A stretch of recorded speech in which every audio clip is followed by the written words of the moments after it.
Welcome back to our guys, welcome another video of MS biology. इस वीडियो में हम लोग बात करने वाले ईसीजी को लेकर के, दैट इज इलेक्ट्रोकार्डियोग्राफ, और क्या है और कौन कौन सी जो वेव्स होती हैं, क्या क्या चीज़ें रिप्रेजेंट करती हैं। इससे कई बार आपके एग्जाम में क्वेश्चंस आते हैं। तो अगर आप MP PSC assistant professor geology subject तैयारी कर रहे हैं तो डेफिनेटली ये वीडियो आपके लिए है।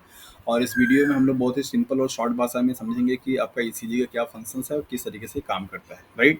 तो सिंपली फर्स्ट लाइन आपके यहाँ पे लिख रखा है, that is the ECG is a graphical representation of the electrical activity of the heart during the cardiac cycle. Cardiac cycle के दौरान पे आपके हार्ट की जो इलेक्ट्रिकल एक्टिविटीज है उसको रिप्रेजेंट करता है, किस तरीके से polarisation, depolarisation, excitation means contraction, relaxation आपके हार्ट का हो रहा है, उसको एक ग्राफिकल के फॉर्म में रिप्रेजेंट करने के तरीके को आप ईसीजी के नाम से जानते हैं। तो सिंपल भाषा में ईसीजी क्या है? ईसीजी आपके हार्ट की एक्टिविटी का क्या है, एक रिप्रेजेंटेशन है, रिफ्लेक्शन है कि किस तरीके से आपका हार्ट काम कर रहा है। हार्ट आपका हेल्दी है, ठीक से काम कर रहा है या नहीं कर रहा है, ये डॉक्टर लोग ईसीजी देख करके समझ जाते हैं। Each peak in the ECG is identified with the letter of P to Q, P Q R S W, इस तरीके से आपका लेटर्स होते हैं जिसको ग्राफ हम नीचे दिखाएंगे। That correspond to specific electrical activity of the heart. ECG में कुछ वेव्स होती हैं, उनको लेटर से रिप्रेजेंट किया जाता है, that is P Q W R S, इस तरीके से। और उस उन उन सारे जो आपके लेटर्स होते हैं वो एक किसी न किसी एक पर्टिकुलर कंडीशंस को क्या करते हैं, डिफाइन करते हैं इलेक्ट्रिकल एक्टिविटीज़ को। तो यहाँ पे जैसे आप पहले ईसीजी के वेव्स को आप देख लीजिए, यहाँ पे लेटर स्टार्ट है, दैट इज द पी, फिर इसके बाद क्यू आर एस, देन इसके बाद टी।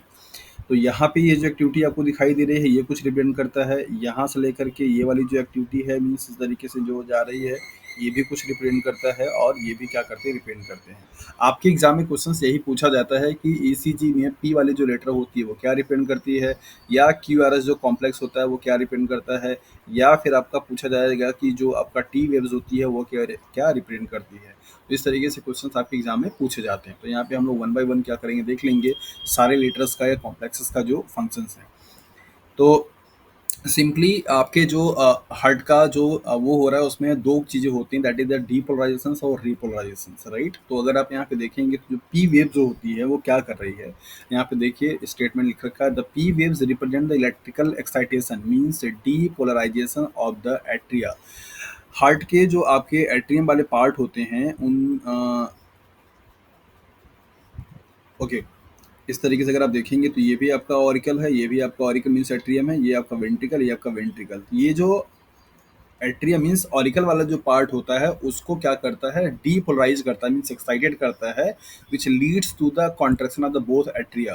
मीन्स जो पी वेव्स होती है वो रिप्रेजेंट करती है हार्ट के इन दोनों ही चैम्बर का, means left and right auricle के डीपोलराइजेशन का, मीन्स एक्साइटेशन का, मीन्स कॉन्ट्रैक्शन का। कॉन्ट्रैक्शन किसके, मतलब जो पी वेव्स है वो क्या रिप्रेजेंट करती है, दैट इज द ऑरिकल के, दोनों ही ऑरिकल के कॉन्ट्रैक्शंस को। क्यू आर एस जो कॉम्प्लेक्स होती है, जो कि तीन आपको नीचे भी दिख रहा है, वो डीपोलाइजेशन ऑफ वेंट्रिकल। ये दोनों जो आपको वेंट्रिकल दिखाई दे रहे हैं ये इनके डीपोलाइजेशन को मींस कॉन्ट्रैक्शंस को क्या करता है, रिप्रेजेंट करता है, which initiate the ventricular contractions. The contractions start shortly after the Q and mark the beginning of the systole. तो यहाँ से बिगिनिंग आपका हो जाता है सिस्टोल का। तो जो क्यू आर एस जो कॉम्प्लेक्स है वो दोनों ही वेंट्रिकल के कॉन्ट्रैक्शंस को क्या करता है, रिप्रेजेंट करता है। टी जो वेव्स है वो अकेला क्या करेगा, रिपोलराइजेशन को मींस रिलैक्सेशन को मींस नॉर्मल स्टेट को क्या करता है, रिप्रेजेंट करता है। T T waves represent the return of the ventricle from the excited to the normal. ये जो वेंट्रिकल अभी आपकी एक्साइटेड कॉन्ट्रैक्ट हो गई थी, अब वो रिलैक्स फॉर्म में आ रही है, इसको क्या करता है, ये रिप्रेजेंट करता है, मीन्स रिपोलराइजेशन को। The end of the T waves mark the end of systole. और टी वेव्स के जो लास्ट वाली पॉइंट होती हैं वो रिप्रेजेंट करती हैं, दैट इज द सिस्टोल का अब एंड हो चुका है, मीन्स सिस्टोलिक जो कंडीशन थी वो खत्म हो चुकी है। सिस्टोलिक एंड डायस्टोलिक, ये कॉन्ट्रैक्शन रिलैक्सेशन, ये दो आपके क्या स्टेट होते हैं हार्ट के। तो यहाँ पे सिंपली अगर आप देखें तो पी वेव्स क्या रिप्रेजेंट कर रहा है, दैट इज द ऑरिकल के कॉन्ट्रैक्शन को, राइट, ऑरिकल कॉन्ट्रैक्शन। जबकि ये तीनों जो हैं वो क्या कर रहे हैं, वेंट्रिकल के कॉन्ट्रैक्शंस को क्या कर रहे हैं, वेंट्रिकल कॉन्ट्रैक्शंस को रिप्रेजेंट कर रहे हैं। और ये वाली जो है वो क्या कर रही है, दैट इज द रिलैक्सेशंस को, किसके, रिलैक्सेशन किसका, दैट इज द वेंट्रिकल का। इसको आपको ध्यान दे देना है। ये वाली जो पॉइंट है वो बताती है दैट इज द सिस्टोल का एंडिंग पॉइंट है, और ये वाली जो पॉइंट है वो बताती है सिस्टोल का बिगिनिंग पॉइंट है। तो यही आपके ईसीजी के मेन इंपॉर्टेंट पॉइंट थे, P Q R S T. ये 4 जो लेटर्स हैं, मीन्स 5 लेटर जो हैं, वो क्या रिप्रेजेंट करते हैं? तो ऑरिकल का contractions means depolarisations, P represent करता है। वेंट्रिकल का contractions mean depolarisations, Q R S का रिप्रेजेंट करता है। और वेंट्रिकल का रिलैक्सेशंस मीन्स रीपोलराइजेशंस रिप्रेजेंट करता है टी। तो याद रखिए, आपके एग्जाम में डीपोलराइजेशन, रीपोलराइजेशन, कॉन्ट्रैक्शन, रिलैक्सेशन या ऑरिकल वेंट्रिकल इस तरीके से कॉम्बिनेशन बना करके एग्जाम में सवाल पूछ सकता है।